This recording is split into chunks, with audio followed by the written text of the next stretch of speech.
सिंधु नदी, जिसे इंग्लिश में इंडस रिवर के नाम से जाना जाता है, ये एशिया की सबसे प्रमुख नदियों में से एक है और इसका उद्गम तिब्बत के कैलाश पर्वत श्रेणी के बोखरचू नामक ग्लेशियर से होता है। बोखरचू को तिब्बत में शिंगी खम्बान अथवा शेरमुख के नाम से जाना जाता है। यह नदी तिब्बत से निकलकर भारत के लद्दाख और फिर पाकिस्तान में बहती हुई अंत में अरब सागर में जाकर गिर जाती है। सिंधु नदी की कुल लंबाई 2880 किलोमीटर है, जिसमें यह भारत में 1114 किलोमीटर तक प्रवाहित होती है। यह नदी सिंधु घाटी सभ्यता का केंद्र थी, जो कि दुनिया की प्राचीनतम सभ्यताओं में से एक थी। आज भी सिंधु नदी लाखों लोगों की आजीविका का स्रोत है तथा हिंदू धर्म के 7 पवित्र नदियों में से एक मानी जाती है। आइए अब हम सिंधु की सहायक नदियों के बारे में जानते हैं, जिसमें पहली है श्योक नदी। ये लद्दाख क्षेत्र की महत्वपूर्ण नदी है, जिसकी लंबाई 550 किलोमीटर तक है। इसका बहाव बहुत तेज है तथा इसका पानी बर्फ की तरह ठंडा होता है। इस कारण इसे पार करना बहुत कठिन है, इसलिए स्थानीय लोग इसे मृत्यु की नदी के नाम से पुकारते हैं। नुब्रा इसकी सहायक नदी है, जो कि नुब्रा घाटी से होकर बहती है। जहां पर नुब्रा और श्योक नदी मिलते हैं, वह लद्दाख का प्रमुख पर्यटन स्थल है। यहाँ बड़ी संख्या में पर्यटक आते हैं। गिलगित नदी, यह नदी गिलगित बल्टिस्तान क्षेत्र में बहने वाली नदी है, जिसकी लंबाई 240 किलोमीटर तक है। यह काराकोरम पर्वत से निकलती है। काबुल नदी, काबुल नदी हिंदू कुश पर्वत श्रृंखला से निकलती है। यह नदी अफगानिस्तान की राजधानी काबुल से होकर बहती है। इसकी कुल लंबाई 700 किलोमीटर है। स्वात तथा कुनूर इसकी प्रमुख सहायक नदियां हैं। यह नदी पाकिस्तान के अटक में सिंधु नदी से मिल जाती है। कुर्रम, इस नदी की लंबाई 320 किलोमीटर तक है।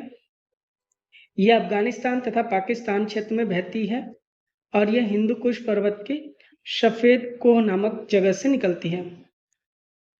अगला है गोमल नदी। यह हिंदू कुश पर्वत के गोमल ख्वाजा खिज पर्वत से निकलती है और यह अफगानिस्तान तथा पाकिस्तान में 400 किलोमीटर तक बहते हुए सिंधु नदी में मिल जाती है। कुंदर तथा झोग इसकी प्रमुख सहायक नदियां हैं।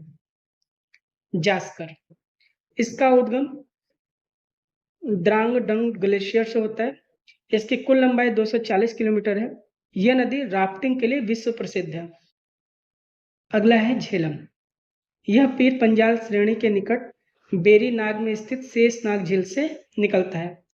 फिर यह वुलर झील तथा डल झील से होते हुए पाकिस्तान में चली जाती है, जहां यह चेनाब नदी से मिल जाती है। इसकी कुल लंबाई 725 किलोमीटर तक है। श्रीनगर झेलम नदी के किनारे स्थित है तथा झेलम नदी कुछ दूरी तक भारत तथा पाकिस्तान की सीमा भी बनाती है। किशनगंगा इसकी प्रमुख सहायक नदी है, जिसे पाकिस्तान में नीलम नदी के नाम से जाना जाता है। किशनगंगा पर बनाया गया किशनगंगा हाइड्रोलिक प्रोजेक्ट भारत तथा पाकिस्तान के बीच जल विवाद का एक बड़ा कारण है। सोहन नदी पंजाब के पठानकोट से निकलती है। इसकी लंबाई 105 किलोमीटर तक है। चेनाब नदी, यह हिमाचल प्रदेश के लाहौल स्पीति जिले में बारालाचा दर्रे से निकलती है। यह चंद्र तथा भागा नाम की दो के संगम से शुरू होती है, जिसे चंद्रभागा के नाम से जाना जाता है। आगे चल के इस नदी चेनाब नाम से जाना जाता है। इसकी कुल लंबाई 1180 किलोमीटर है। यह सिंधु की सबसे बड़ी सहायक नदी है। चेनाब नदी पर कई महत्वपूर्ण जल परियोजनाएं बनी हैं, जैसे बगलीहार जल परियोजना, सलाल जल परियोजना, दुलहस्ती जल परियोजना इत्यादि। नदी पर बना चेनाब आर्क ब्रिज दुनिया का सबसे ऊंचा रेलवे पुल है। यह दुनिया के सबसे लंबे आर्क ब्रिजों में भी शामिल है। अगला है रावी नदी। इसका उद्गम रोहतांग दर्रे के पश्चिम में होता है। यह चंबा घाटी से बहते हुए पाकिस्तान में जाकर चेनाब नदी से मिल जाती है। थीन डैम तथा रंजीत सागर डैम इस पर बने महत्वपूर्ण बांध परियोजनाएं हैं। इसकी कुल लंबाई लगभग 725 किलोमीटर तक है। व्यास नदी, यह रोहतांग दर्रे के पास व्यास कुंड से निकलती है और कुल्लू घाटी से बहती हुई हरके नामक स्थान पर सतलुज नदी से मिल जाती है। जहां यह सतलुज नदी से मिलती है, वहां पे हरिके बैराज का निर्माण किया गया है, जिससे राजस्थान के मरुस्थलीय भागों को पानी पहुंचाया जाता है।